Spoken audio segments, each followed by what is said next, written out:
Mr. Speaker, the President of the United States.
you.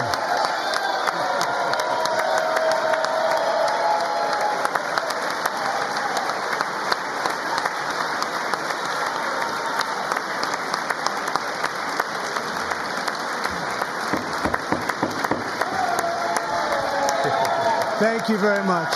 Thank you very much. It's a great honor. Thank you very much. Speaker Johnson, Vice President Vance, the First Lady of the United States,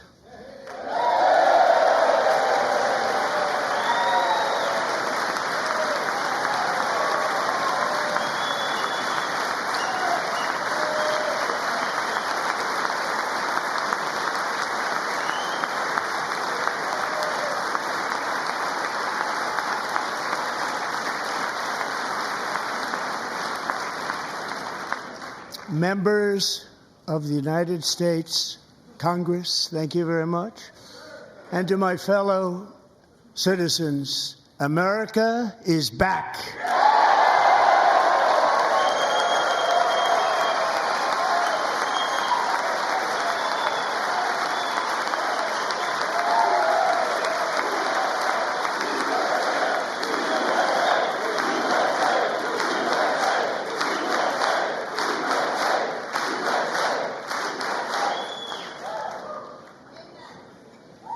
6 weeks ago, I stood beneath the dome of this Capitol and proclaimed the dawn of the golden age of America. From that moment on, it has been nothing but swift and unrelenting action to usher in the greatest and most successful era in the history of our country. We have accomplished more in 43 days than most administrations accomplished in 4 years or 8 years, and we are just getting started.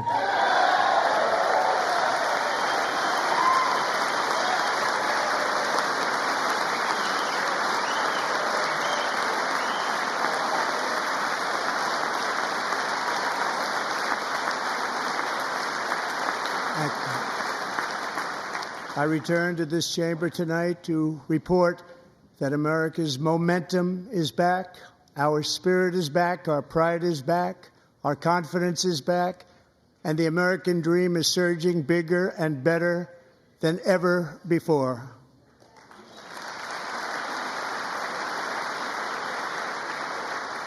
The American dream is unstoppable, and our country is on the verge of a comeback, the likes of which the world has never witnessed and perhaps will never witness again. There's never been anything like it. The presidential election of November 5th was a mandate like has not been seen in many decades. We won all 7 swing states, giving us an electoral college victory of 312 votes.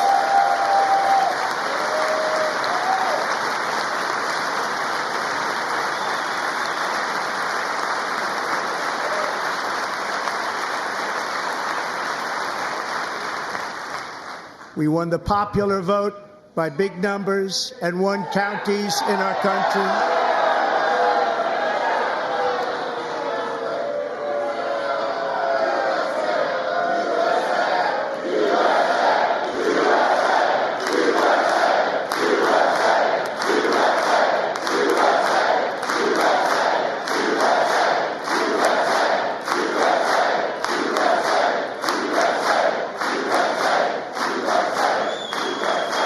And won counties in our country, 2,700 to 525, on a map that reads almost completely red for Republican.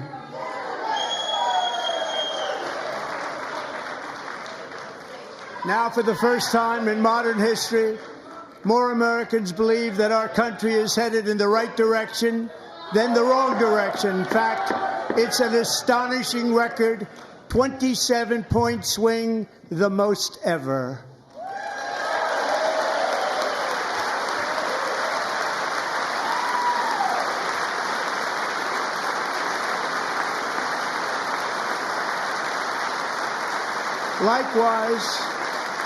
Small business optimism saw its single largest one-month gain ever recorded, a 41-point jump.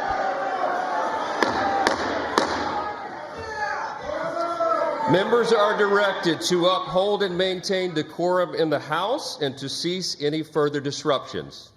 That's your warning.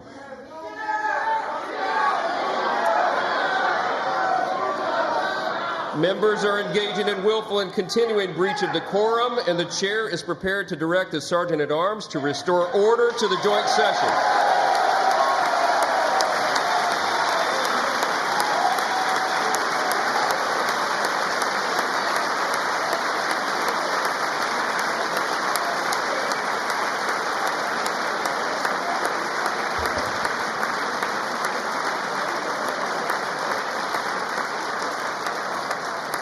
Mr. Green, take your seat. Take your seat, sir. Take your seat. Finding that members continue to engage in willful and concerted disruption of proper decorum, the chair now directs the Sergeant-at-Arms to restore order. Remove this gentleman from the chamber.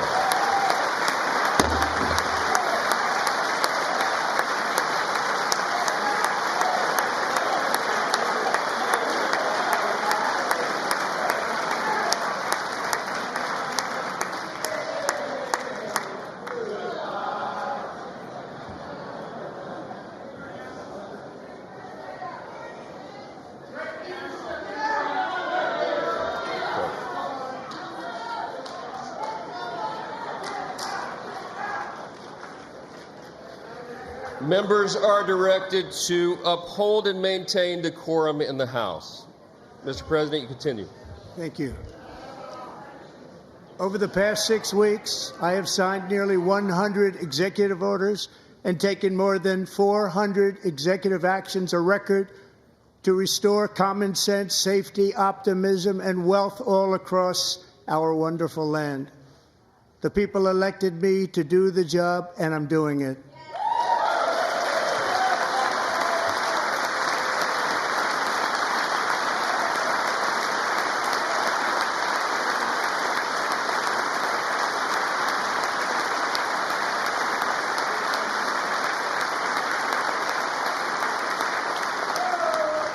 In fact, it has been stated by many that the first month of our presidency, it's our presidency, is the most successful in the history of our nation. By many.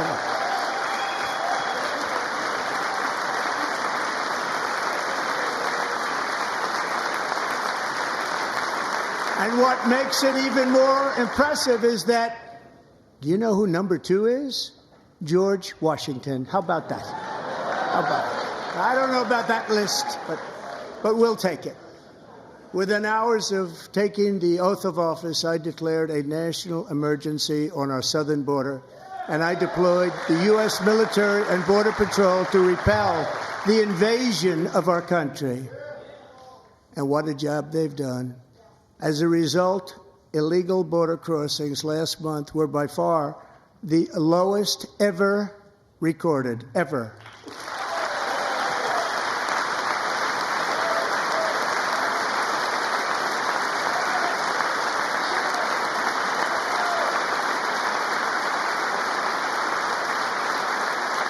They heard my words and they chose not to come. Much easier that way. In comparison, under Joe Biden, the worst president in American history, there were hundreds of thousands of illegal crossings a month, and virtually all of them, including murderers, drug dealers, gang members, and people from mental institutions and insane asylums, were released into our country. Who would want to do that? This is my 5th such speech to Congress. And once again, I look at the Democrats in front of me, and I realize there is absolutely nothing I can say to make them happy or to make them stand or smile or applaud. Nothing I can do.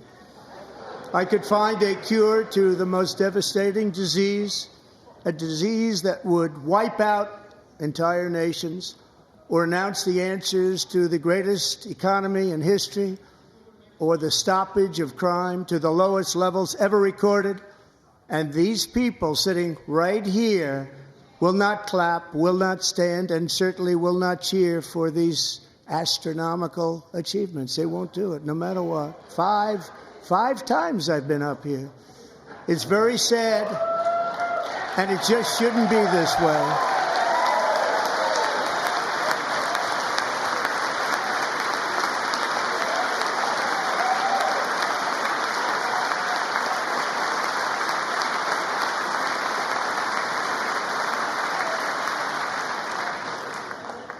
So Democrats sitting before me, for just this one night, why not join us in celebrating so many incredible wins for America? For the good of our nation, let's work together and let's truly make America great again.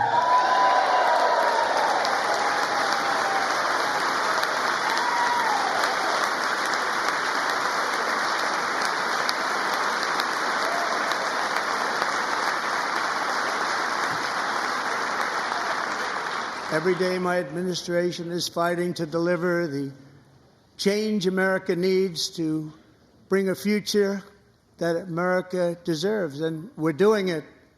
This is a time for big dreams and bold action. Upon taking office, I imposed an immediate freeze on all federal hiring, a freeze on all new federal regulations, and a freeze on all foreign aid.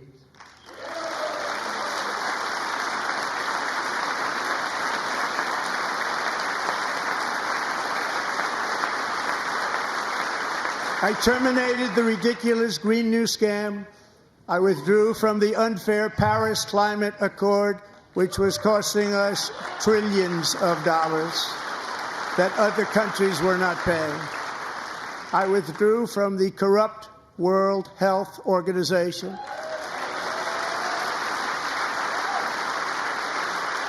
And I also withdrew from the anti-American UN Human Rights Council.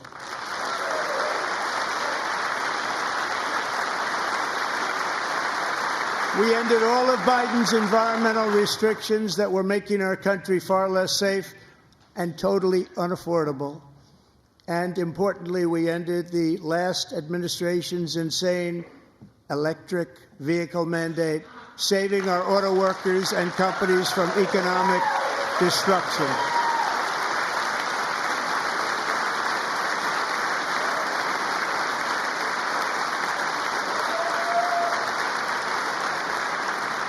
To unshackle our economy, I have directed that for every one new regulation, 10 old regulations must be eliminated, just like I did in my very successful first term.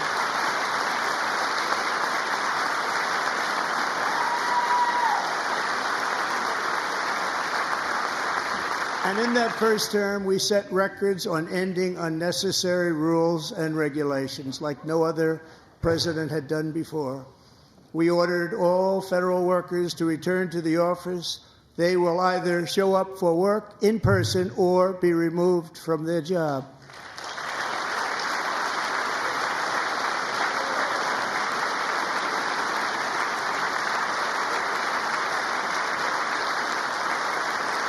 And we have ended weaponized government where, as an example, a sitting president is allowed to viciously prosecute his political opponent, like me. How did that work out? Not too good. Not too good.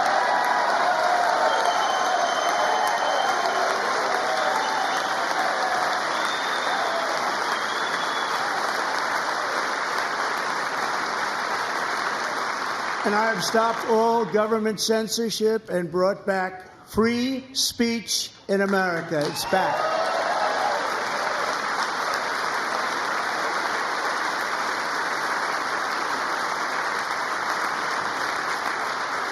And 2 days ago, I signed an order making English the official language of the United States of America.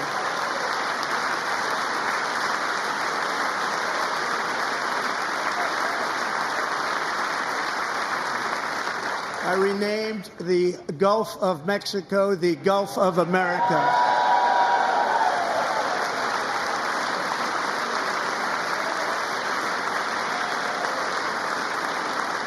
And likewise, I renamed, for a great president, William McKinley, Mount McKinley again. Beautiful Alaska. We love Alaska.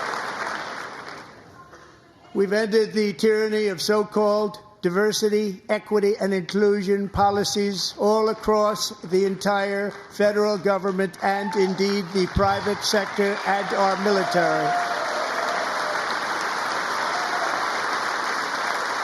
And our country will be woke no longer.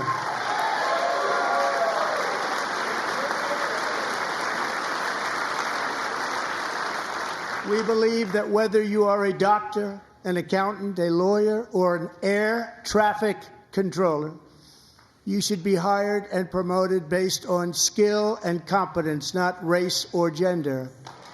Very important.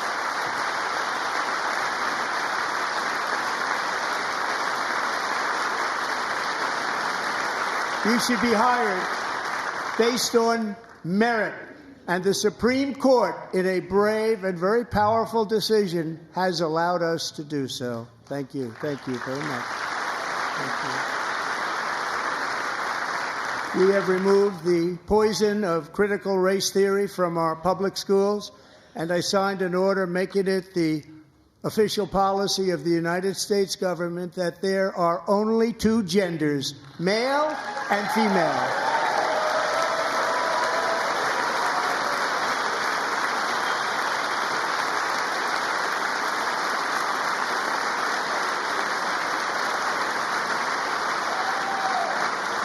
I also signed an executive order to ban men from playing in women's sports.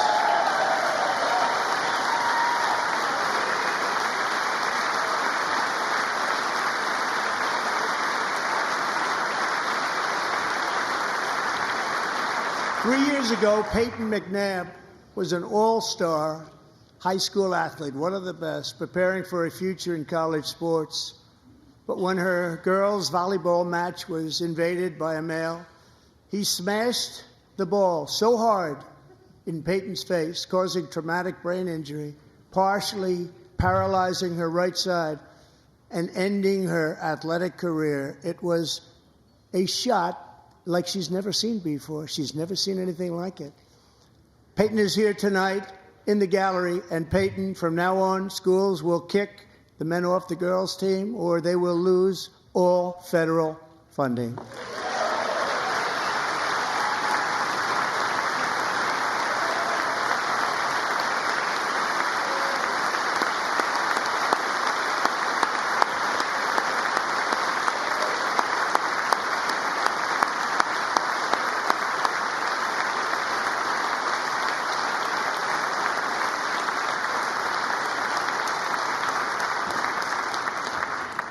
And if you really want to see numbers, just take a look at what happened in the women's boxing, weightlifting, track and field, swimming, or cycling, where a male recently finished a long-distance race 5 hours and 14 minutes ahead of a woman for a new record by 5 hours. Broke the record by 5 hours. It's demeaning for women, and it's very bad for our country. We're not going to put up with it any longer.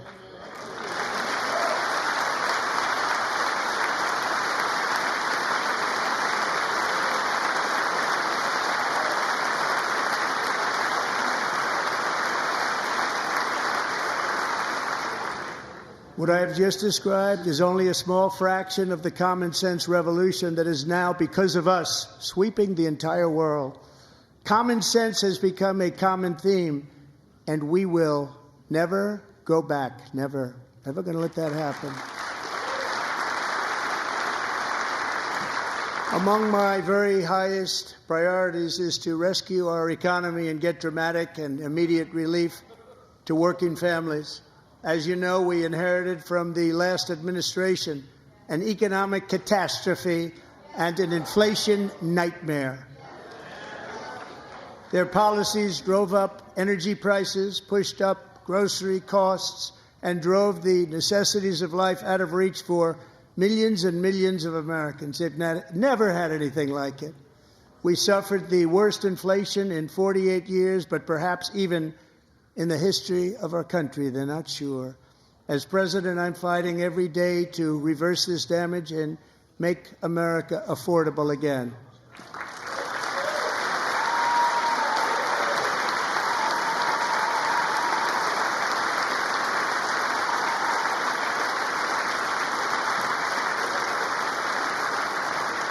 Joe Biden especially let the price of eggs get out of control.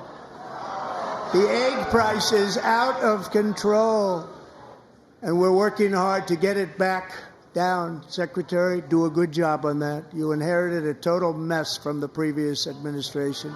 Do a good job.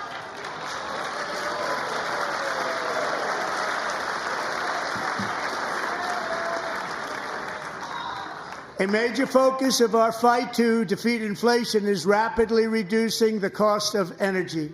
The previous administration cut the number of new oil and gas leases by 95%, slowed pipeline construction to a halt, and closed more than 100 power plants. We are opening up many of those power plants right now.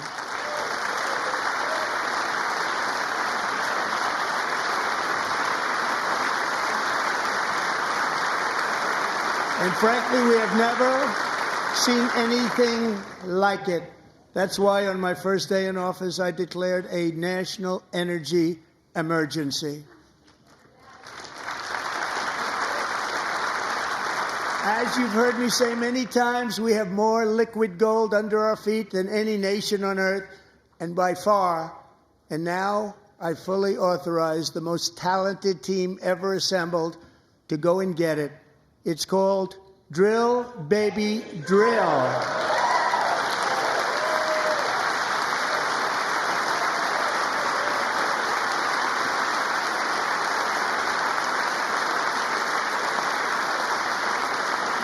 My administration is also working on a gigantic natural gas pipeline in Alaska, among the largest in the world, where Japan, South Korea, and other nations want to be our partner with investments of trillions of dollars each. There's never been anything like that one. It will be truly spectacular. It's all set to go. The permitting is gotten. And later this week, I will also take historic action to dramatically expand production of critical minerals and rare earths here in the USA.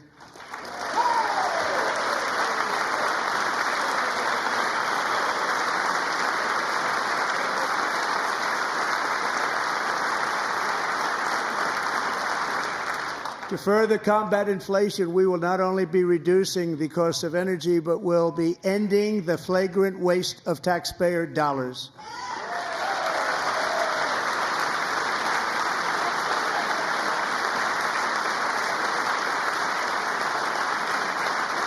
And to that end, I have created the brand new Department of Government Efficiency, DOGE.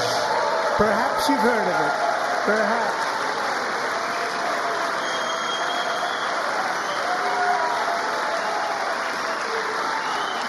Which is headed by Elon Musk, who is in the gallery tonight.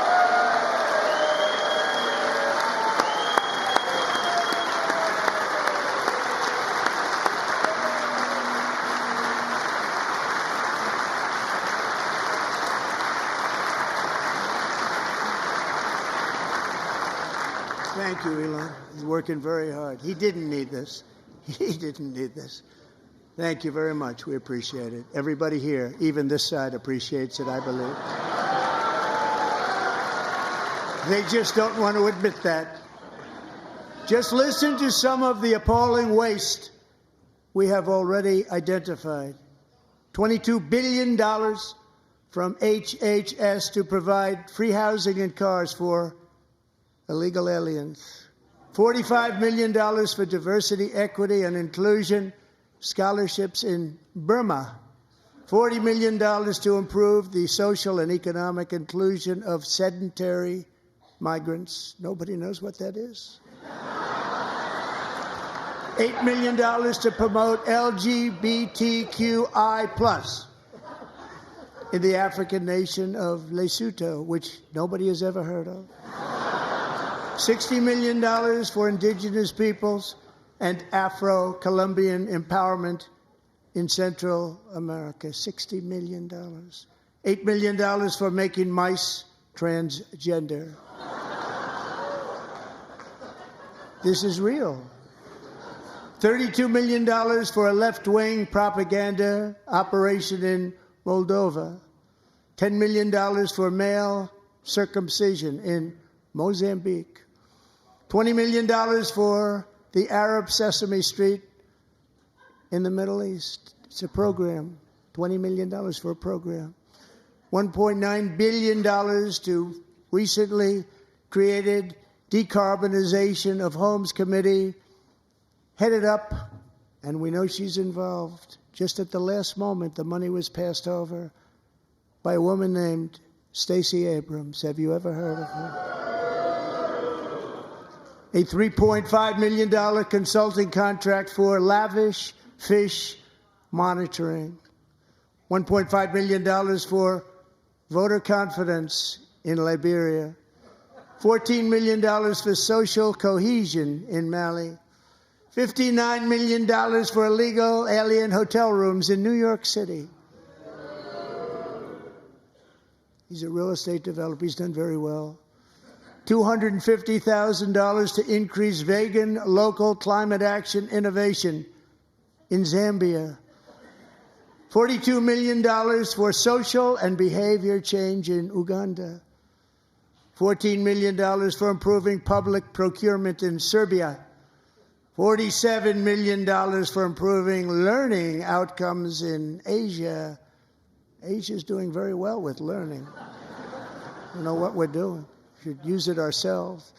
And $101 million for DEI contracts at the Department of Education. The most ever paid, nothing even like it.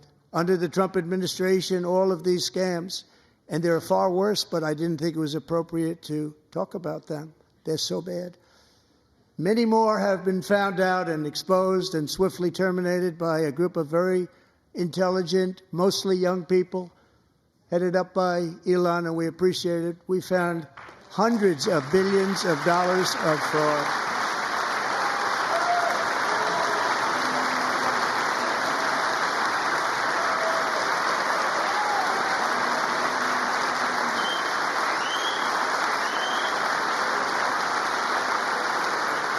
And we've taken back the money and reduced our debt to fight inflation and other things. Taken back a lot of that money. We got it just in time. This is just the beginning. The Government Accountability Office, a federal government office, has estimated annual fraud of over $500 billion in our nation, and we are working very hard to stop it. We're going to. We're also identifying shocking levels of incompetence and probable fraud in the Social Security program for our seniors, and that our seniors and people that we love rely on. Believe it or not, government databases list 4.7 million Social Security members from people aged 100 to 109 years old. It lists 3.6 million people from ages 110 to 119. I don't know any of them. I know some people that are rather elderly, but not quite that elderly. 3.47 million people from ages 120 to 129. 3.9 million people from ages 130 to 139. 3.5 million people from ages 140 to 149. And money is being paid to many of them, and we're searching right now. In fact, Pam, good luck. Good luck. You're going to find it. But a lot of money is paid out to people because it just keeps getting paid, and nobody does, and it really hurts Social Security and hurts our country. 1.3 million people from ages 150 to 159, and over 130,000 people, according to the Social Security databases, are age over 160 years old. We have a healthier country than I thought, Bobby.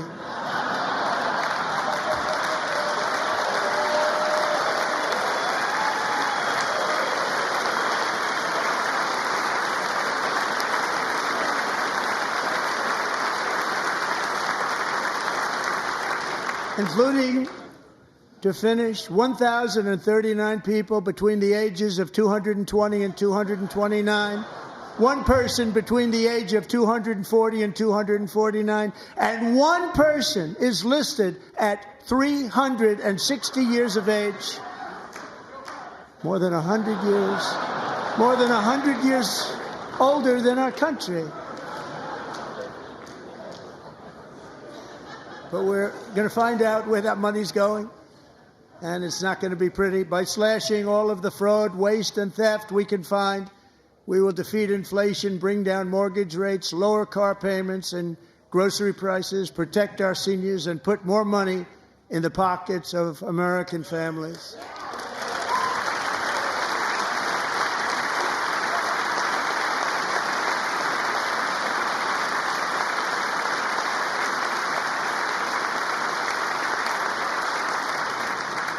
And today, interest rates took a beautiful drop, big, beautiful drop. It's about time.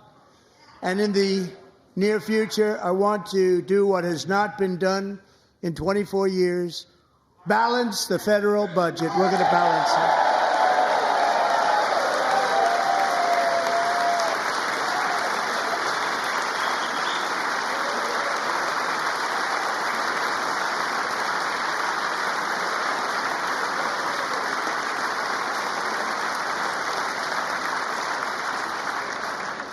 With that goal in mind, we have developed in great detail what we are calling the Gold Card, which goes on sale very, very soon.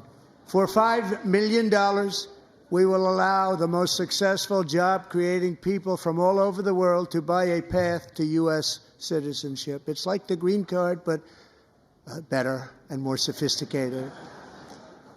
And these people will have to pay tax in our country.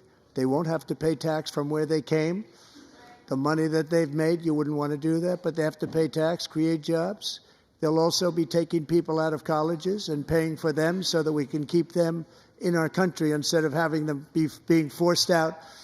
Number one, at the top school, as an example, being forced out and not being allowed to stay and create tremendous numbers of jobs and great success for a company out there. So while we take out the criminals, killers, traffickers, and child predators who are allowed to enter our country under the open border policy of these people, the Democrats, the Biden administration, the open border insane policies that you've allowed to destroy our country, we will now bring in brilliant, hardworking, job-creating people. They're going to pay a lot of money, and we're going to reduce our debt with that money.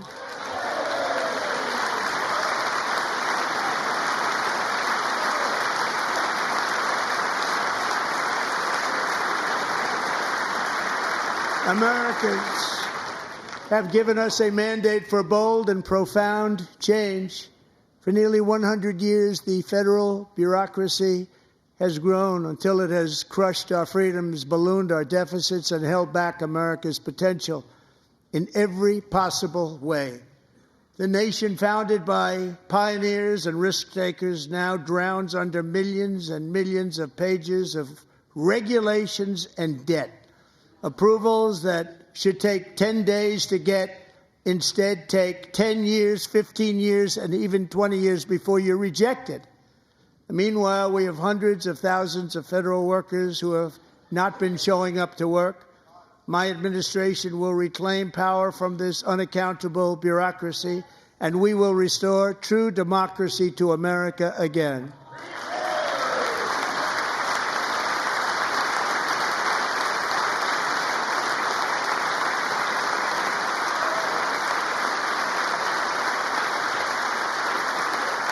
And any federal bureaucrat who resists this change will be removed from office immediately.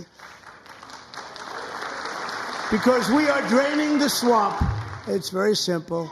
And the days of rule by unelected bureaucrats are over.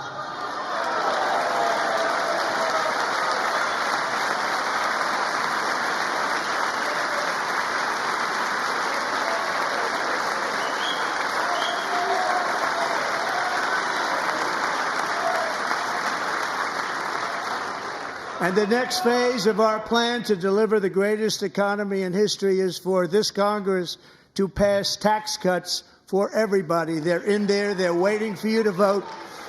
And I'm sure that the people on my right, I don't mean the Republican right, but my right here, I'm sure you're going to vote for those tax cuts, because otherwise I don't believe the people will ever vote you into office. So I'm doing you a big favor by telling you that.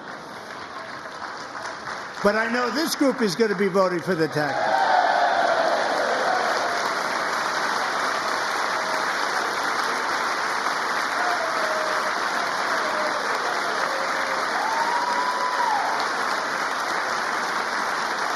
Thank you.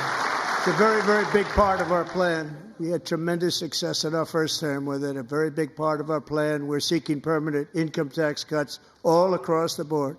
And to get urgently needed relief to Americans hit especially hard by inflation, I'm calling for no tax on tips, no tax on overtime, and no tax on Social Security benefits for our great seniors.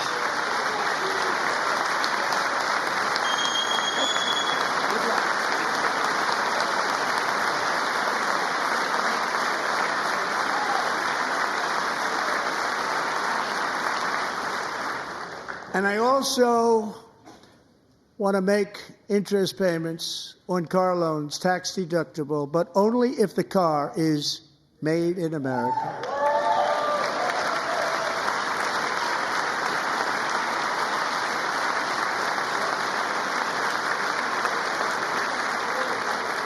And by the way, we're going to have growth in the auto industry like nobody's ever seen. Plants are opening up all over the place. Deals are being made. Never seen. That's a combination of the election win and tariffs. It's a beautiful word, isn't it? That, along with our other policies, will allow our auto industry to absolutely boom. It's going to boom. Spoke to the majors today, all three, the top people, and they're so excited. In fact, already numerous car companies have announced that they will be building massive automobile plants in America, with Honda just announcing a new plant in Indiana, one of the largest anywhere in the world.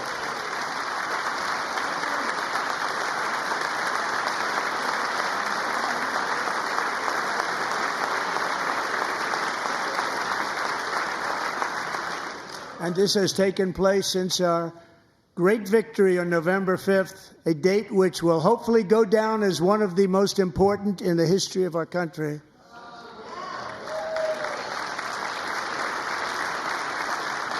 In addition, as part of our tax cuts, we want to cut taxes on domestic production and all manufacturing.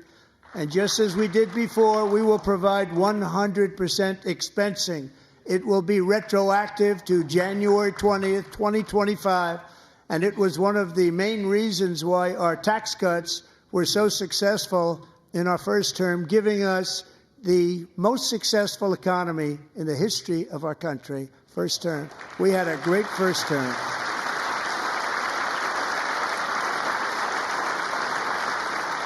If you don't make your product in America, however, under the Trump administration, you will pay a tariff, and in some cases, a rather large one. Other countries have used tariffs against us for decades, and now it's our turn to start using them against those other countries. On average, the European Union, China, Brazil, India, Mexico, and Canada, have you heard of them? And countless other nations charge us tremendously higher tariffs than we charge them. It's very unfair. India charges us auto tariffs higher than 100%. China's average tariff on our products is twice what we charge them. And South Korea's average tariff is 4 times higher. Think of that, 4 times higher. And we give so much help militarily and in so many other ways to South Korea. But that's what happens. This is happening by friend and foe. This system is not fair to the United States and never was. And so on April 2nd, I wanted to make it April 1st, but I didn't want to be accused of April Fool's Day. That's not just one day, which cost us a lot of money. But we're going to do it in April. I'm a very superstitious person. April 2nd, reciprocal tariffs kick in. And whatever they tariff us, other countries, we will tariff them. That's reciprocal, back and forth. Whatever they tax us, we will tax them. If they do non-monetary tariffs to keep us out of their market, then we will do non-monetary barriers to keep them out of our market. There's a lot of that, too. They don't even allow us in their market. We will take in trillions and trillions of dollars and create jobs like we have never seen before. I did it with China, and I did it with others, and the Biden administration couldn't do anything about it because there was so much money they couldn't do anything about it. We have been ripped off for decades by nearly every country on earth, and we will not let that happen any longer.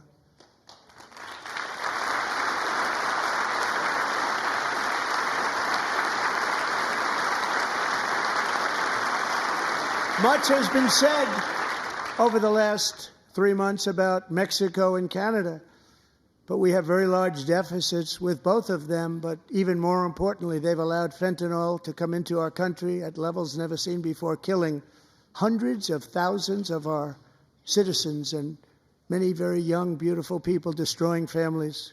Nobody's ever seen anything like it. They are, in effect, receiving subsidies of hundreds of billions of dollars. We pay subsidies to Canada and to Mexico of hundreds of billions of dollars, and the United States will not be doing that any longer. We're not going to do it any longer.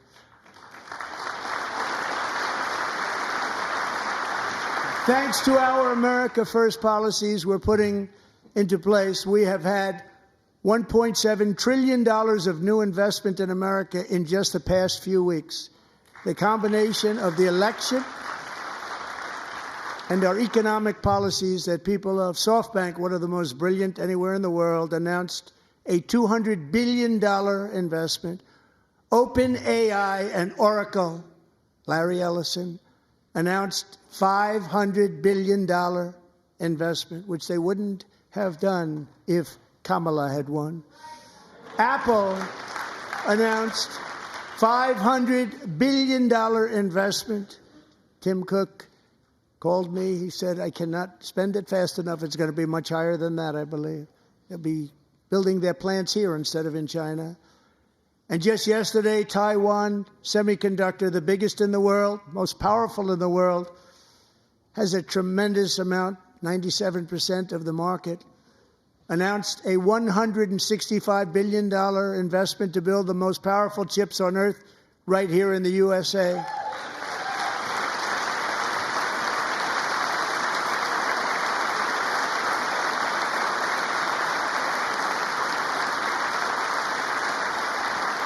And we're not giving them any money. Your CHIPS Act is a horrible, horrible thing. We give hundreds of billions of dollars, and it doesn't mean a thing. They take our money and they don't spend it. All that meant to them, we're giving them no money. All that was important to them was they didn't want to pay the tariffs, so they came and they're building, and many other companies are coming. We don't have to give them money. We just want to protect our businesses and our people. And they will come because they won't have to pay tariffs if they build in America. So it's very amazing. You should get rid of the CHIP Act, and whatever's left over, Mr. Speaker, you should use it to reduce debt or any other reason you want to.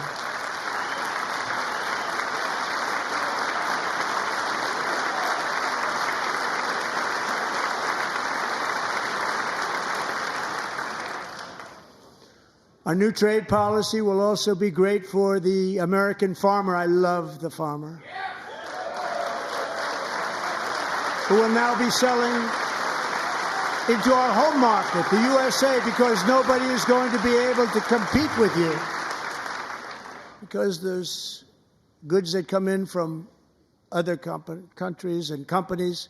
They're really in a bad position in so many different ways. They're uninspected. They may be very dirty and disgusting, and they come in and they pour in, and they hurt our American farmers. The tariffs will go on agricultural product coming into America, and our farmers, starting on April 2nd, it may be a little bit of an adjustment period. We had that before when I made the deal with China, $50 billion of purchases, and I said, just bear with me, and they did. They did. Probably have to bear with me again, and this will be even better. That was great.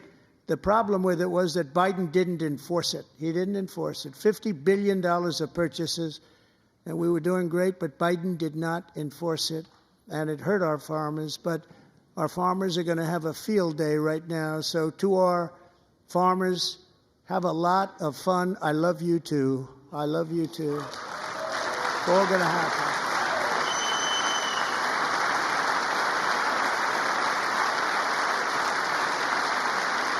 And I have also imposed a 25% tariff on foreign aluminum, copper, lumber, and steel, because if we don't have, as an example, steel and lots of other things, we don't have a military, and frankly, we just won't have a country very long.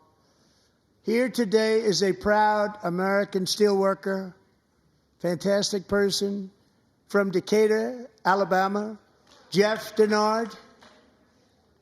Has been working at the same steel plant for 27 years in a job that has allowed him to serve as the captain of his local volunteer fire department, raise 7 children with his beautiful wife, Nicole, and over the years provide a loving home for more than 40 foster children. So great, Jeff.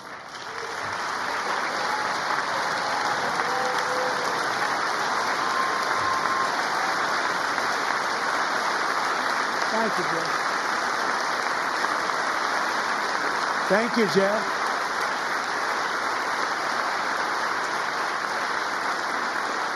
Stories like Jeff's remind us that tariffs are not just about protecting American jobs. They're about protecting the soul of our country. Tariffs are about making America rich again and making America great again, and it's happening, and it will happen rather quickly. There'll be a little disturbance, but we're okay with that. It won't be much. No, you're not. Oh. And look where Biden took us. Very low, the lowest we've ever been. Jeff, I want to thank you very much. And I also want to recognize another person who has devoted herself to foster care community. She works so hard on it. A very loving person, our magnificent First Lady of the United States.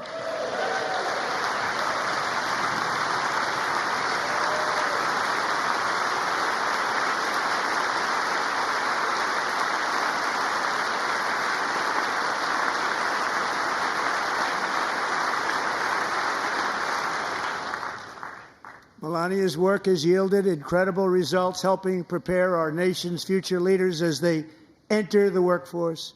Our First Lady is joined by 2 impressive young women, very impressive.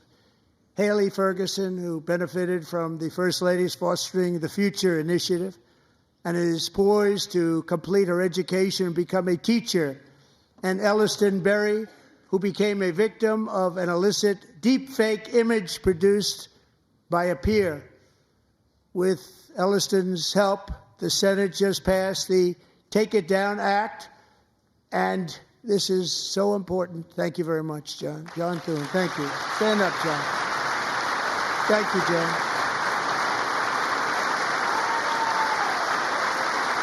Thank you all very much.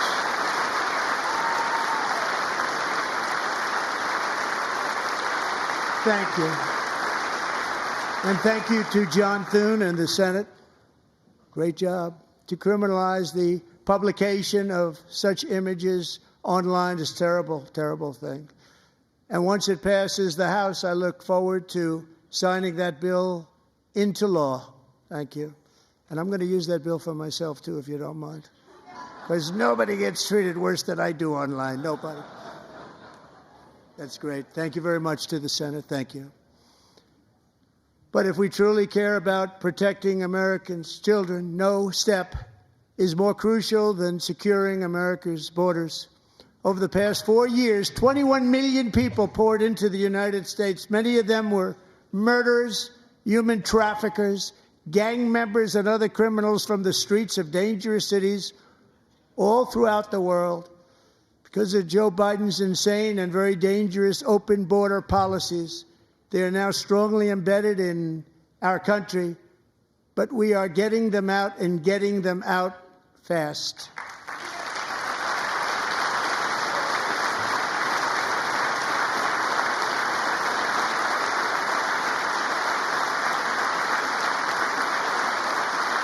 And I want to thank Tom Homan and Christy. I want to thank you and Paul of Border Patrol. I want to thank you. What a job they've all done, everybody. Border Patrol, ICE, law enforcement in general is incredible. We have to take care of our law enforcement. Have to.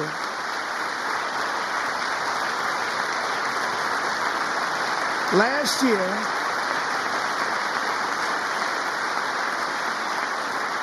a brilliant 22-year-old nursing student named Laken Riley, the best in her class, admired by everybody, went out for a jog on the campus of the University of Georgia. That morning, Laken was viciously attacked, assaulted, beaten, brutalized, and horrifically murdered. Laken was stolen from us by a savage illegal alien gang member who was arrested while trespassing across Biden's open southern border and then set loose into the United States under the heartless policies of that failed administration. It was indeed a failed administration. He had then been arrested and released in a Democrat-run sanctuary city, a disaster, before ending the life of this beautiful young angel. With us this evening are Laken's beloved mother, Allison, and her sister, Lauren.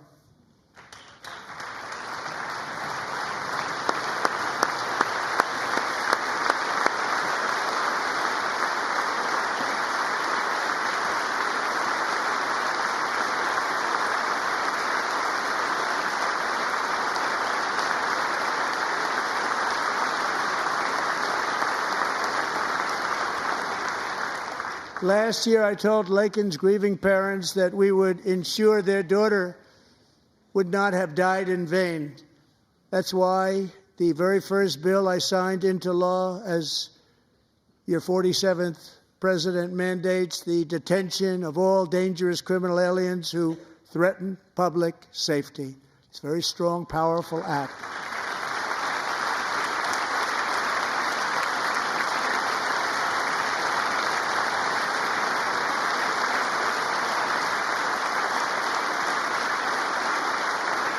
It's called the Laken-Riley Act. So Allison and Lauren, America will never, ever forget our beautiful Laken Hope Riley.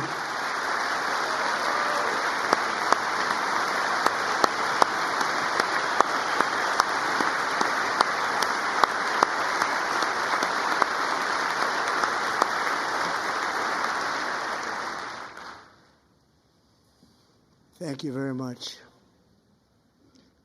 Since taking office, my administration has launched the most sweeping border and immigration crackdown in American history, and we quickly achieved the lowest numbers of illegal border crossers ever recorded. Thank you.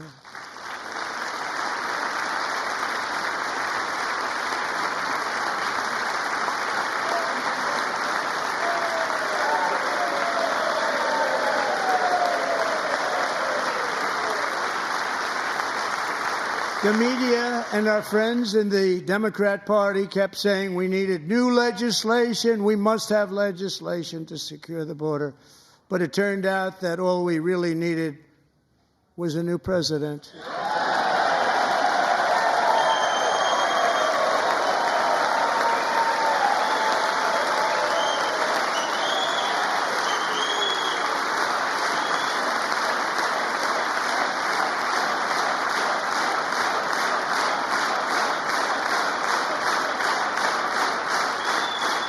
Thank you. Joe Biden didn't just open our borders, he flew illegal aliens over them to overwhelm our schools, hospitals, and communities throughout the country. Entire towns like Aurora, Colorado, and Springfield, Ohio, buckled under the weight of the migrant occupation and corruption like nobody's ever seen before. Beautiful towns destroyed. Now, just as I promised in my inaugural address, we are achieving the great liberation of America.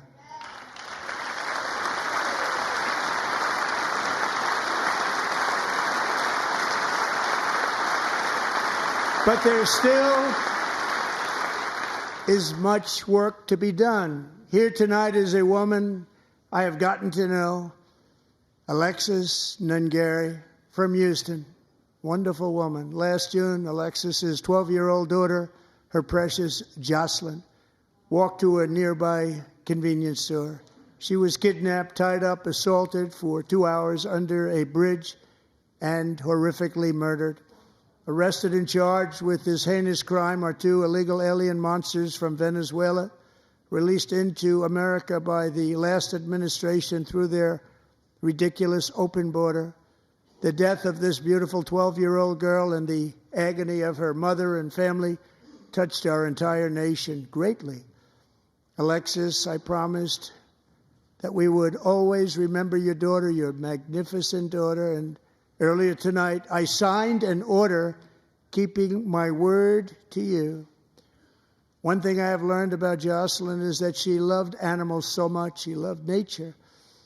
Across Galveston Bay, from where Jocelyn lived in Houston, you will find a magnificent national wildlife refuge, a pristine, peaceful, 34,000-acre sanctuary for all of God's creatures on the edge of the Gulf of America. Alexis, moments ago, I formally renamed that refuge in loving memory of your beautiful daughter, Jocelyn. So, Mr. Vice President, if you would, may I have the order?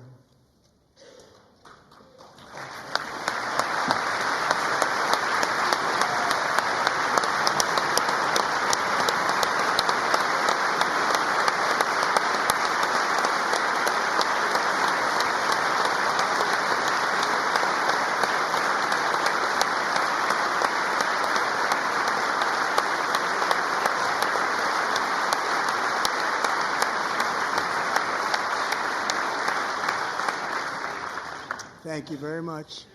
All 3 savages charged with Jocelyn and Lakin's murders were members of the Venezuelan prison gang, the toughest gang, they say, in the world, known as Tren de Aragua.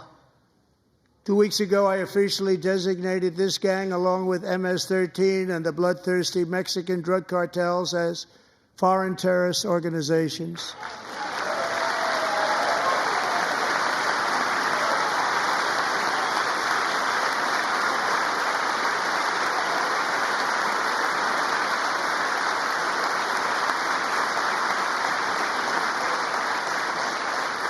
They are now officially in the same category as ISIS, and that's not good for them. Countless thousands of these terrorists were welcomed into the U.S. by the Biden administration. But now every last one will be rounded up and forcibly removed from our country, or, if they're too dangerous, put in jails, standing trial in this country, because we don't want them to come back ever. With us this evening is a warrior on the front lines of that battle, Border Patrol Agent Roberto Ortiz. Great guy.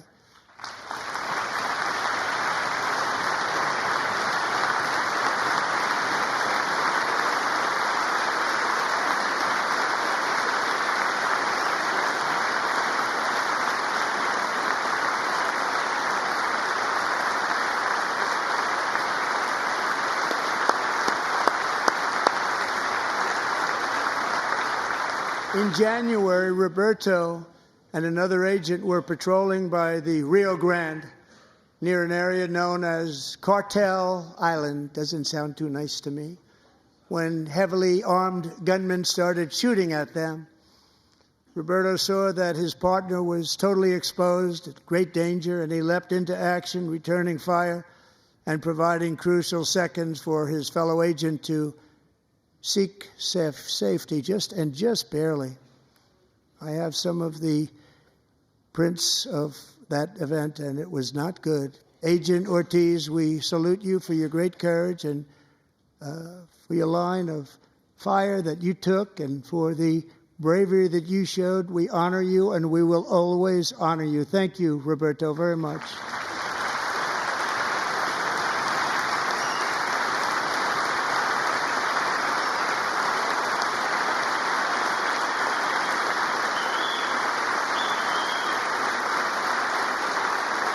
Thank you, Roberto.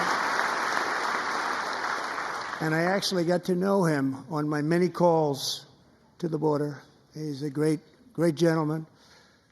The territory to the immediate south of our border is now dominated entirely by criminal cartels that murder, rape, torture, and exercise total control. They have total control over a whole nation, posing a grave threat to our national security. The cartels are waging war in America, and it's time for America to wage war on the cartels, which we are doing.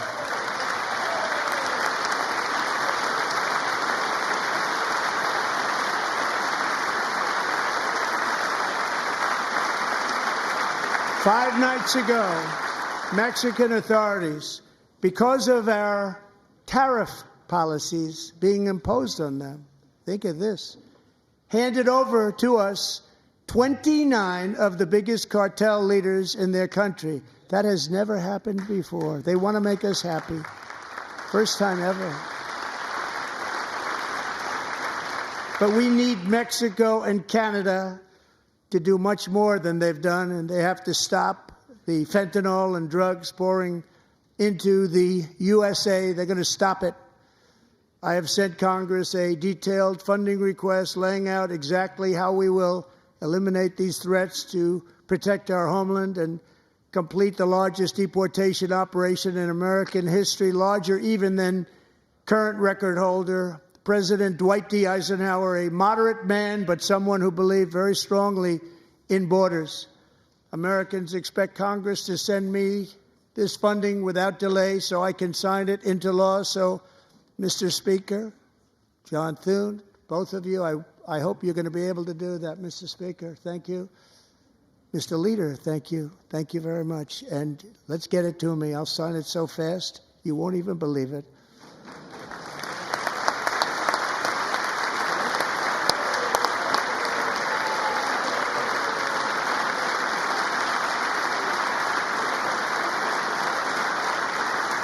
And as we reclaim our sovereignty, we must also bring back law and order to our cities and towns.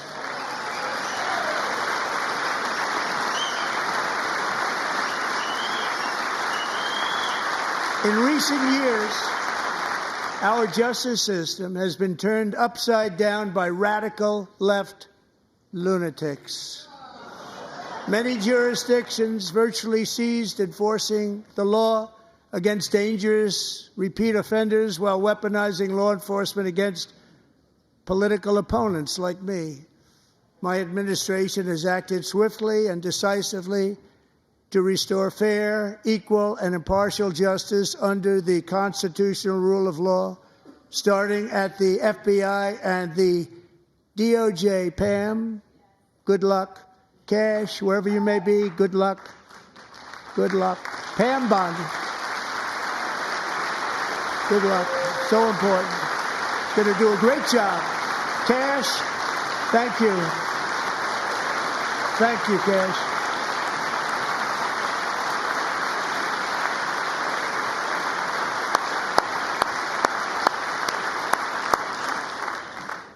They've already started very strong. They're going to do a fantastic job. You're going to be very proud of them. We're also once again giving our police officers the support, protection, and respect they so dearly deserve. They have to get it.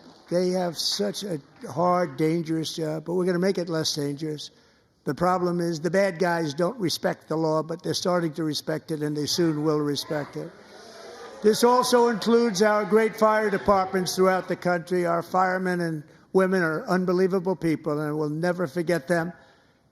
And besides that, they voted for me in record numbers, so I have no choice.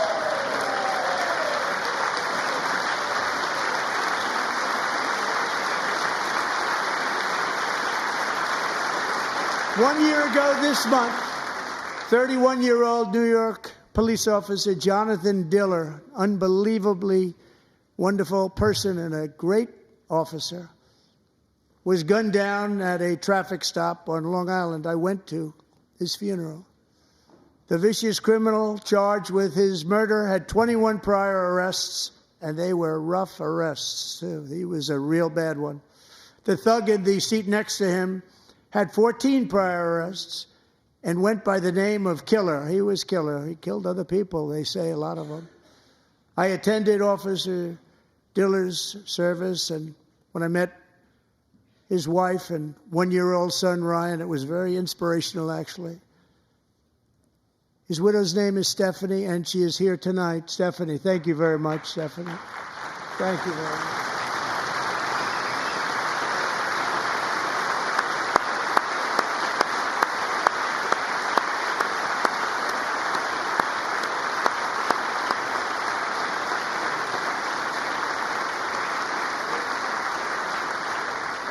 Stephanie, we're going to make sure that Ryan knows his dad was a true hero, New York's finest, and we're going to get these cold-blooded killers and repeat offenders off our streets, and we're going to do it fast. Got to stop it. They get out with 28 arrests. They push people into subway trains. They hit people over the head, back of the head with baseball bats. We got to get them out of here. I've already signed an executive order requiring a mandatory death penalty for anyone who murders a police officer, and tonight I'm asking Congress to pass that policy into permanent law.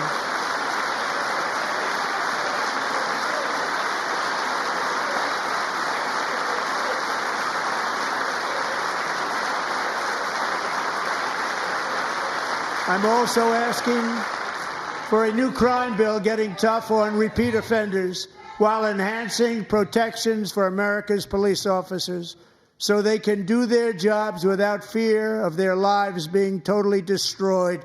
They don't want to be killed. We're not going to let them be killed. Joining us in the gallery tonight is a young man who truly loves our police.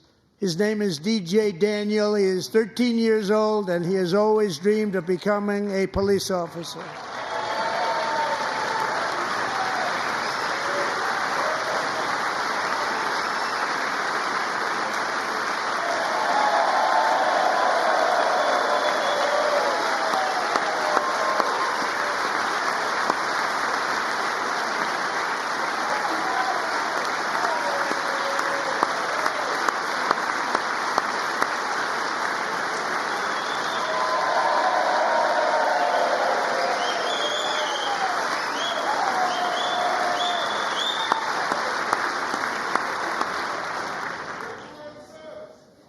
But in 2018, DJ was diagnosed with brain cancer.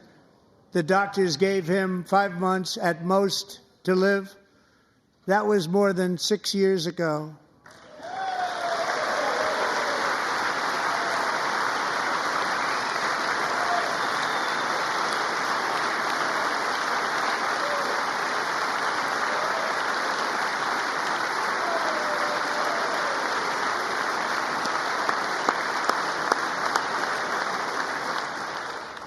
Since that time, DJ and his dad have been on a quest to make his dream come true, and DJ has been sworn in as an honorary law enforcement officer, actually a number of times. The police love him, the police departments love him.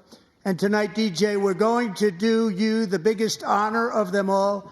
I am asking our new Secret Service Director, Sean Curran, to officially make you an agent of the United States Secret Service.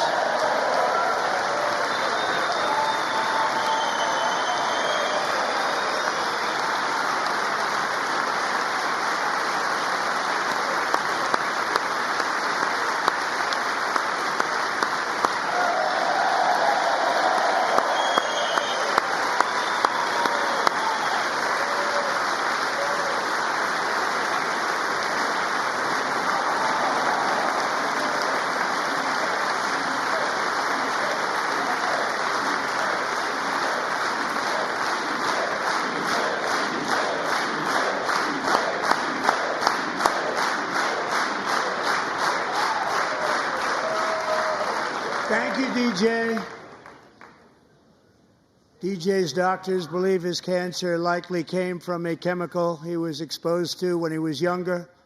Since 1975, rates of child cancer have increased by more than 40%. Reversing this trend is one of the top priorities for our new presidential commission to make America healthy again, chaired by our new Secretary of Health and Human Services, Robert F. Kennedy, Jr.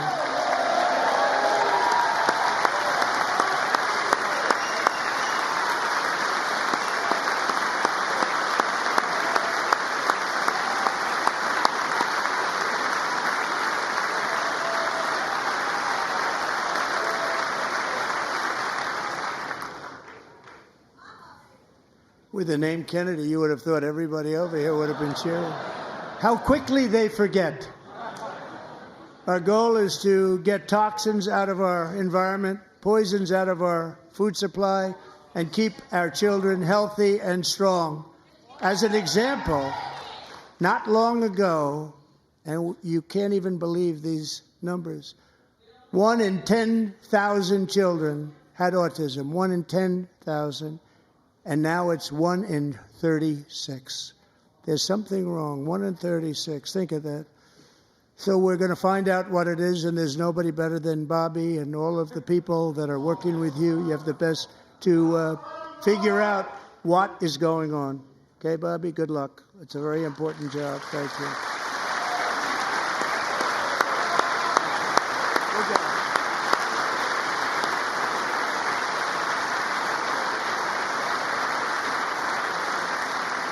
Thank you.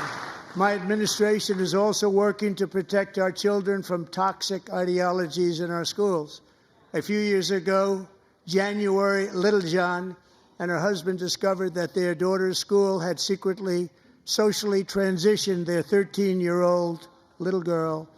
Teachers and administrators conspired to deceive January and her husband while encouraging her daughter to use a new name and pronouns.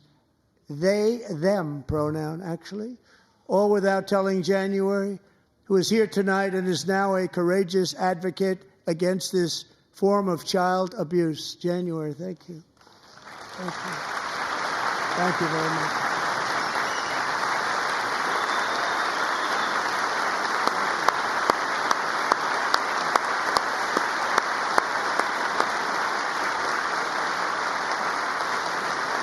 Thank you. Stories like this are why, shortly after taking office, I signed an executive order banning public schools from indoctrinating our children with transgender ideology.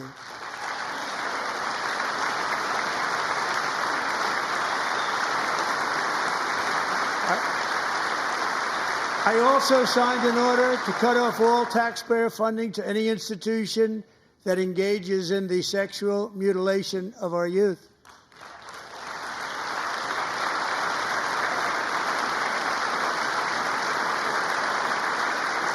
And now I want Congress to pass a bill permanently banning and criminalizing sex changes on children and forever ending the lie that any child is trapped in the wrong body.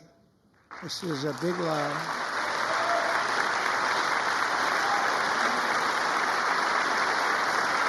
And our message to every child in America is that you are perfect exactly the way God made you.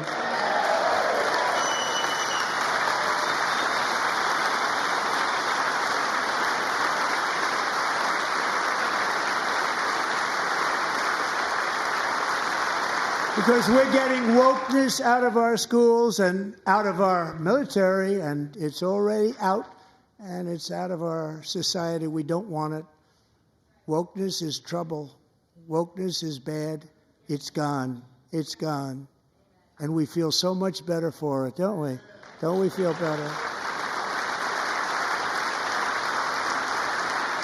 Our service members won't be activists and ideologues. They will be fighters and warriors. They will fight for our country. And Pete, congratulations.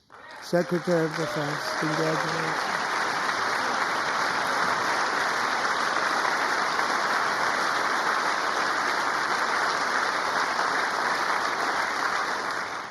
And he's not big into the woke movement, I can tell you.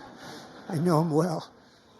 I am pleased to report that in January, the U.S. Army had its single best recruiting month in 15 years, and that all armed services are having among the best recruiting results ever in the history of our services.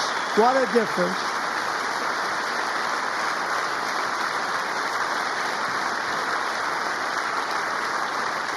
And you know, it was just a few months ago where the results were exactly the opposite. We couldn't recruit anywhere. We couldn't recruit. Now we're having the best results just about that we've ever had. What a tremendous turnaround. It's really a beautiful thing to see. People love our country again. It's very simple. They love our country, and they love being in our military again. So it's a great thing, and thank you very much. Great job. Thank you.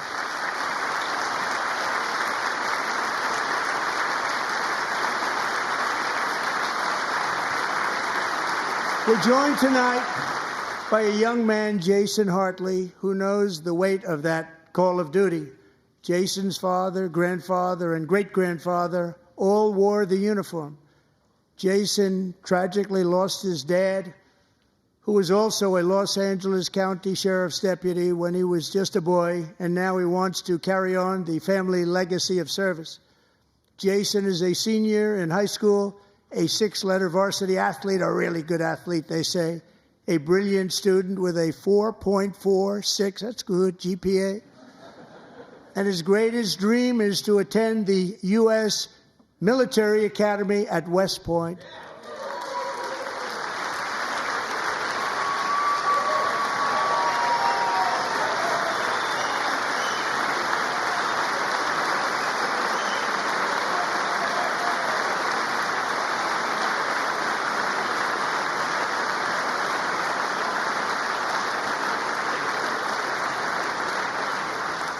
And Jason, that's a very big deal getting in. That's a hard one to get into. But I'm pleased to inform you that your application has been accepted. You will soon be joining the Corps of Cadets.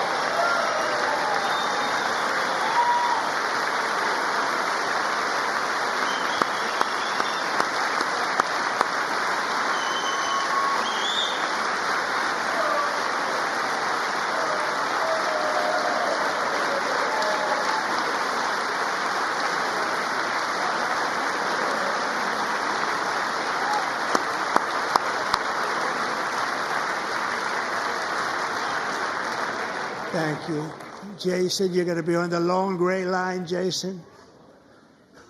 As Commander-in-Chief, my focus is on building the most powerful military of the future. As a first step, I'm asking Congress to fund a state-of-the-art Golden Dome missile defense shield to protect our homeland, all made in the USA.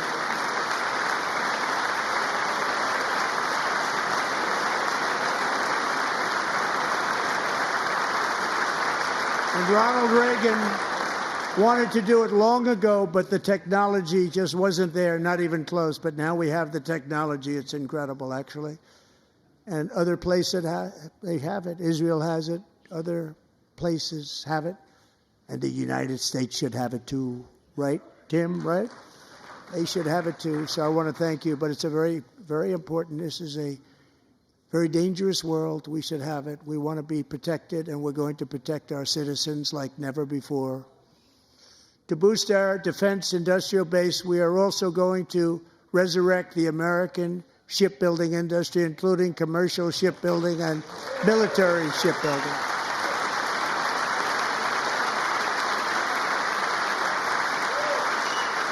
And for that purpose, I am announcing tonight that we will create a new Office of Shipbuilding in the White House and offer special tax incentives to bring this industry home to America where it belongs. We used to make so many ships. We don't make them anymore very much, but we're going to make them very fast, very soon. It will have a huge impact. To further enhance our national security, my administration will be reclaiming the Panama Canal, and we've already started doing it.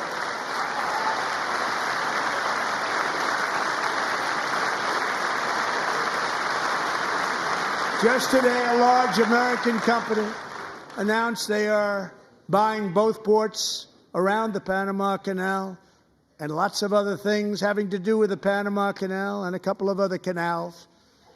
The Panama Canal was built by Americans for Americans, not for others, but others could use it. But it was built at tremendous cost of American blood and treasure. 38,000 workers died building the Panama Canal. They died of malaria. They died of snake bites and mosquitoes. Not a nice place to work. They paid them very highly to go there, knowing there was a 25% chance that they would die. The most expensive project also that was ever built in our country's history, if you bring it up to modern day costs.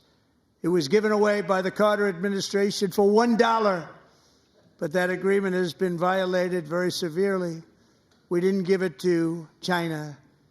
We gave it to Panama, and we're taking it back.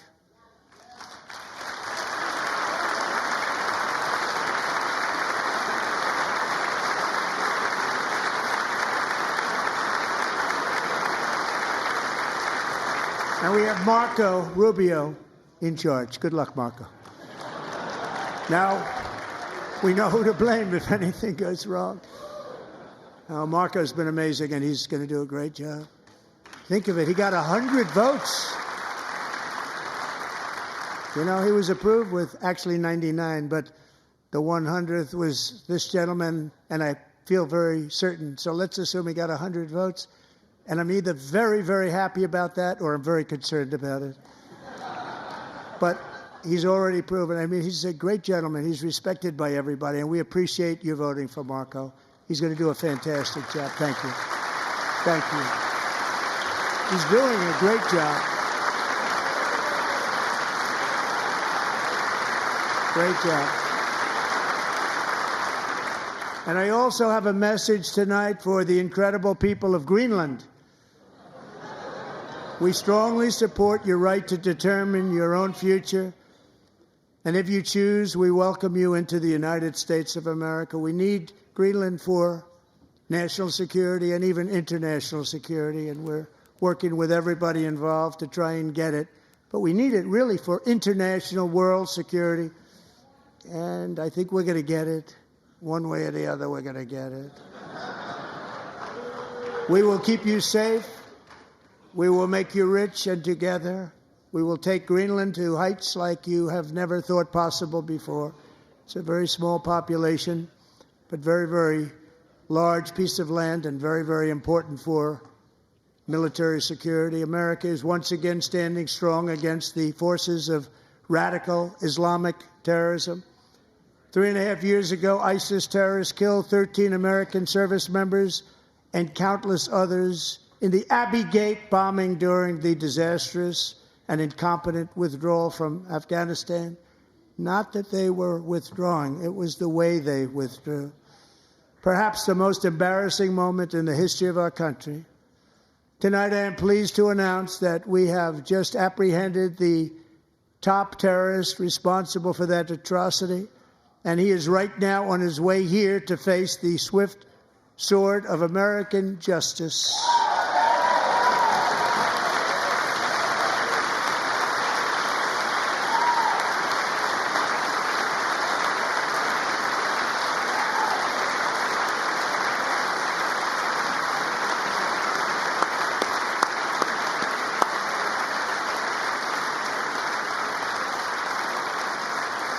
And I want to thank especially the government of Pakistan for helping arrest this monster.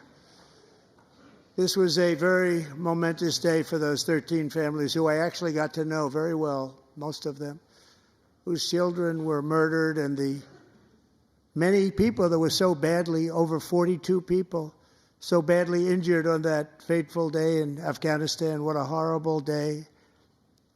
Such incompetence was shown. That when Putin saw what happened, I guess he said, wow, maybe this is my chance. That's how bad it was. Should have never happened. Grossly incompetent people. I spoke to many of the parents and loved ones, and they're all in our hearts tonight. Just spoke to them on the phone. We had a big call every one of them called, and everybody was on the line, and they did nothing but cry with happiness. They were very happy, as happy as you can be under those circumstances. Their child, brother, sister, son, daughter was killed for no reason whatsoever.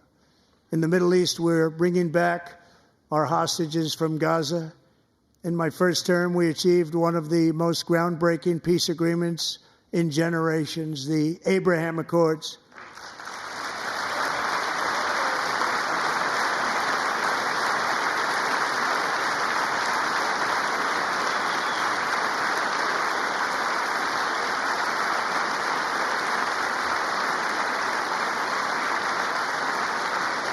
And now we're going to build on that foundation to create a more peaceful and prosperous future for the entire region. A lot of things are happening in the Middle East. People have been talking about that so much lately with everything going on with Ukraine and Russia. But a lot of things are happening in the Middle East. It's a rough neighborhood, actually. I'm also working tirelessly to end the savage conflict in Ukraine. Millions of Ukrainians and Russians have been needlessly killed or wounded in this horrific and brutal conflict with no end in sight. The United States has sent hundreds of billions of dollars to support Ukraine's defense with no security, with no anything.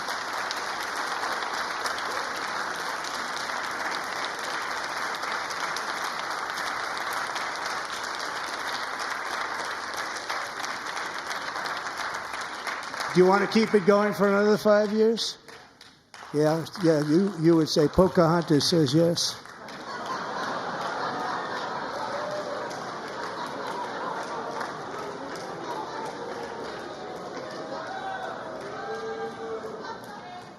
$2,000 people are being killed every single week.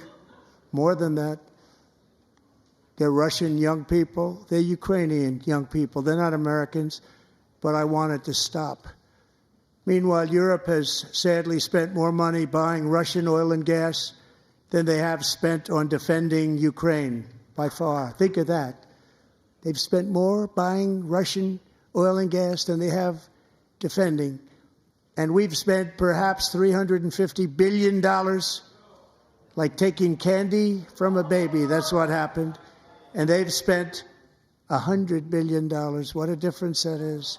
And we have an ocean separating us, and they don't. But we're getting along very well with them, and lots of good things are happening.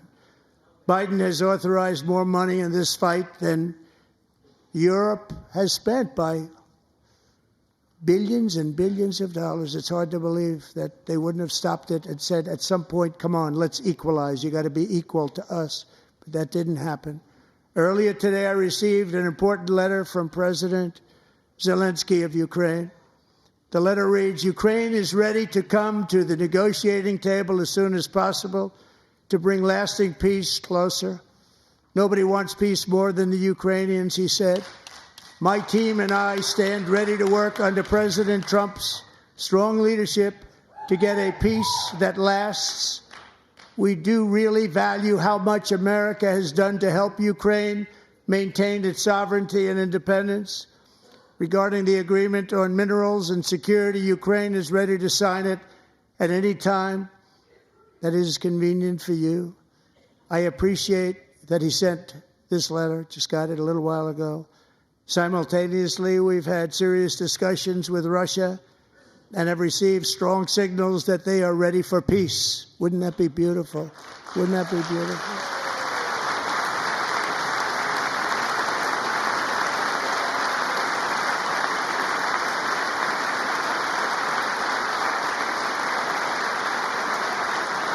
Wouldn't that be beautiful?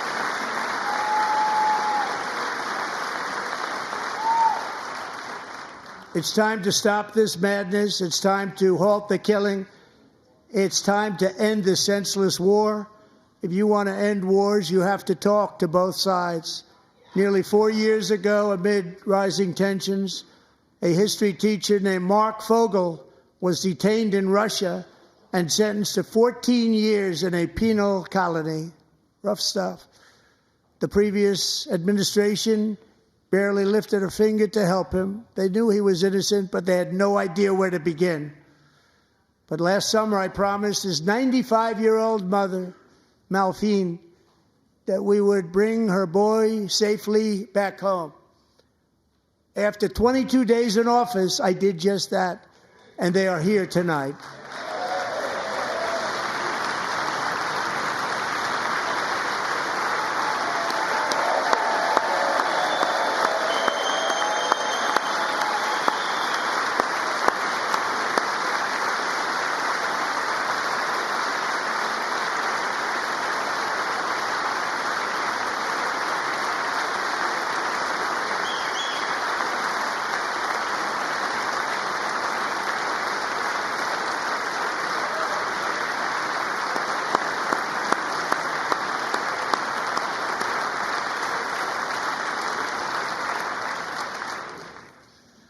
To Mark and his great mom, we are delighted to have you safe and sound and with us.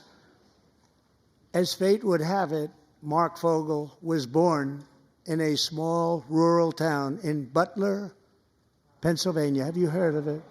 Where his mother has lived for the past 78 years. I just happened to go there last July 13th for a rally.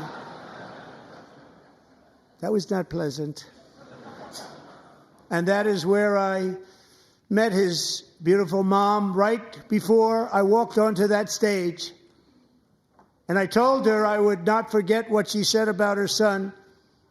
And I never did I? Never forgot. Less than 10 minutes later, at that same rally, gunfire rang out, and a sick and deranged assassin unloaded 8 bullets from his sniper's perch into a crowd of many thousands of people. My life was saved by a fraction of an inch, but some were not so lucky. Corey Comparator was a firefighter, a veteran, a Christian, a husband, a devoted father, and above all, a protector. When the sound of gunshots pierced the air, it was a horrible sound. Corey knew instantly what it was and what to do. He threw himself on top of his wife and daughters and shielded them from the bullets with his own body. Corey was hit really hard. You know the story from there. He sacrificed his life to save theirs.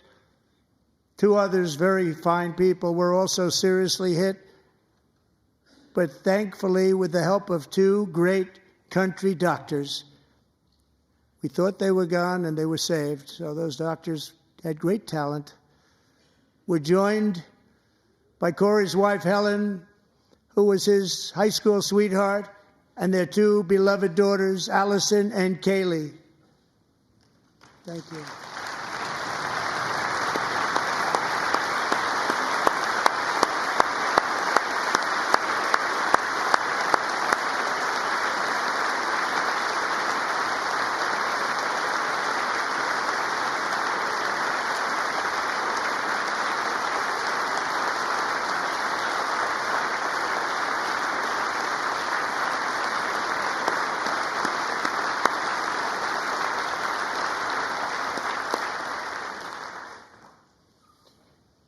To Helen, Allison, and Kaylee, Corey is looking down on his 3 beautiful ladies right now, and he is cheering you on. He loves you.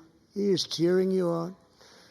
Corey was taken from us much too soon, but his destiny was to leave us all with a shining example of the selfless devotion of a true American patriot. It was love like Corey's that built our country, and it's love like Corey's that is going to make our country more majestic than ever before. I believe that my life was saved that day in Butler for a very good reason. I was saved by God to make America great again. I believe that. Thank you. Thank you.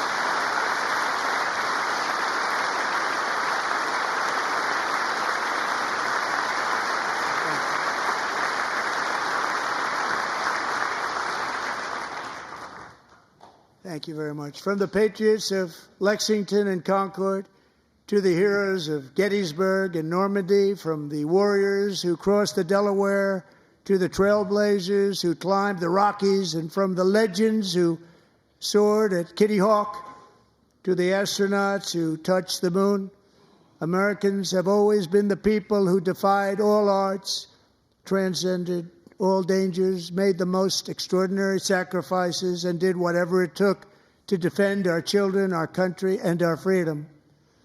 And as we have seen in this chamber tonight, that same strength, faith, love, and spirit is still alive and thriving in the hearts of the American people. Despite the best efforts of those who would try to censor us, silence us, break us, destroy us, Americans are today a proud, free, sovereign, and independent nation that will always be free, and we will fight for it till death. We will never let anything happen to our beloved country, because we are a country of doers, dreamers, fighters, and survivors. Our ancestors crossed a vast ocean, strode into the unknown wilderness, and carved their fortunes from the rock and soil of a perilous and very dangerous frontier. They chased our destiny across a boundless continent. They built the railroads, laid the highways, and graced the world with American marvels like the Empire State Building, the mighty Hoover Dam, and the towering Golden Gate Bridge.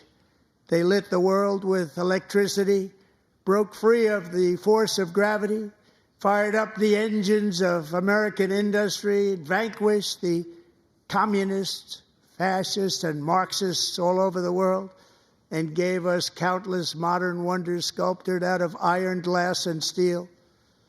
We stand on the shoulders of these pioneers who won and built the modern age, these workers who poured their sweat into the skylines of our cities, these warriors who shed their blood on fields of battle and gave everything they had for our rights and for our freedom. Now it is our time to take up the righteous cause of American liberty. And it is our turn to take America's destiny into our own hands and begin the most thrilling days in the history of our country. This will be our greatest era. With God's help, over the next 4 years, we are going to lead this nation even higher, and we are going to forge the freest, most advanced, most dynamic, and most dominant civilization ever to exist on the face of this earth. We are going to create the highest quality of life, build the safest and wealthiest and healthiest and most vital communities anywhere in the world. We are going to conquer the vast frontiers of science, and we are going to lead humanity into space and plant the American flag on the planet Mars and even far beyond.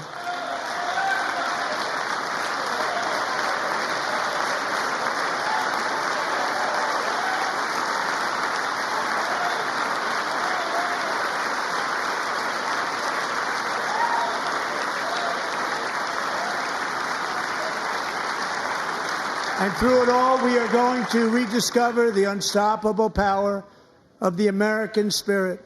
And we are going to renew unlimited promise of the American dream. Every single day, we will stand up and we will fight, fight, fight for the country our citizens believe in and for the country our people deserve.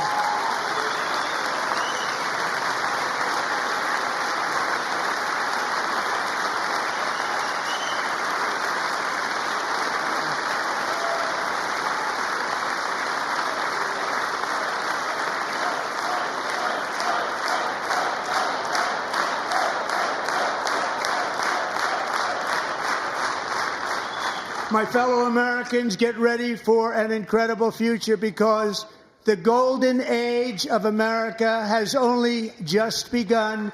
It will be like nothing that has ever been seen before. Thank you, God bless you, and God bless America.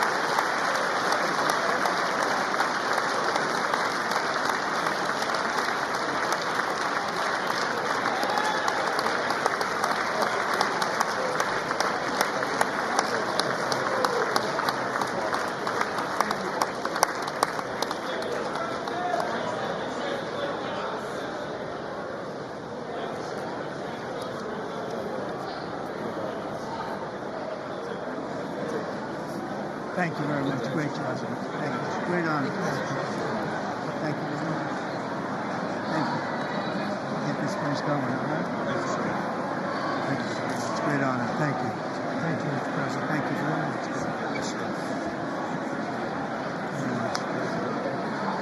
Thank you very much. Appreciate it.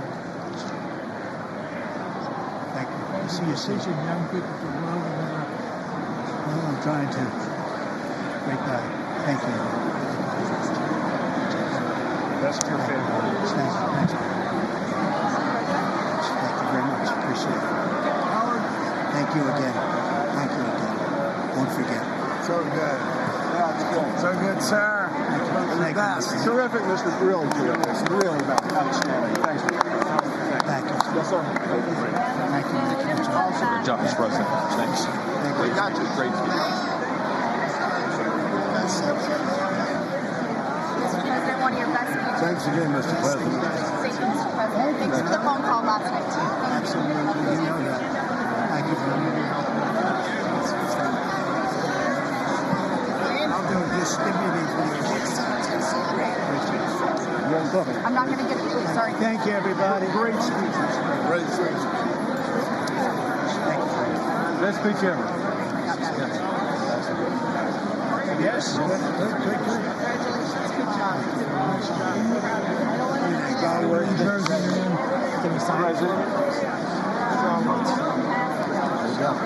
Mr. President Roger Williams, thanks for the call. I love Roger Williams. Thank you.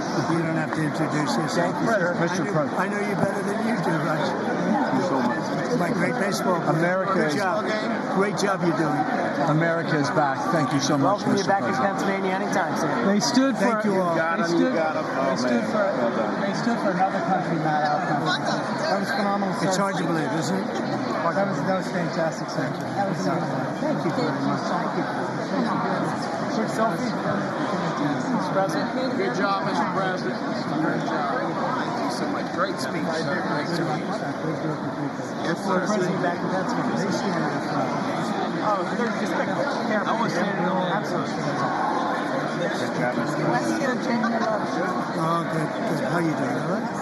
Did you get a chance to shake his hand earlier? Do you want me to get a picture of you shaking his hand or anything? You're good. Thank you very much.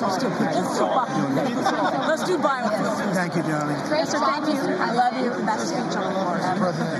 Yeah, it was so good. Thank you So very good. much. Hey, you rocked it, Mr. President. We're with you, 100%.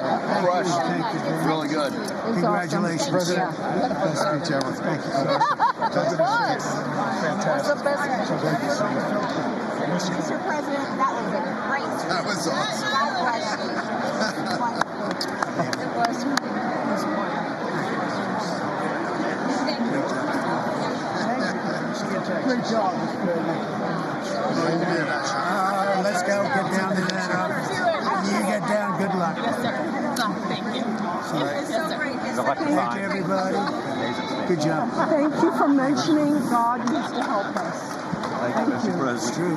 Mr. President. Incredible. Thank you. Thank you. Great speech. Great speech. That was phenomenal. Thanks for taking my call. Good luck. Yeah. Epic. My man. Thank you for You standing strong. really triggered those people.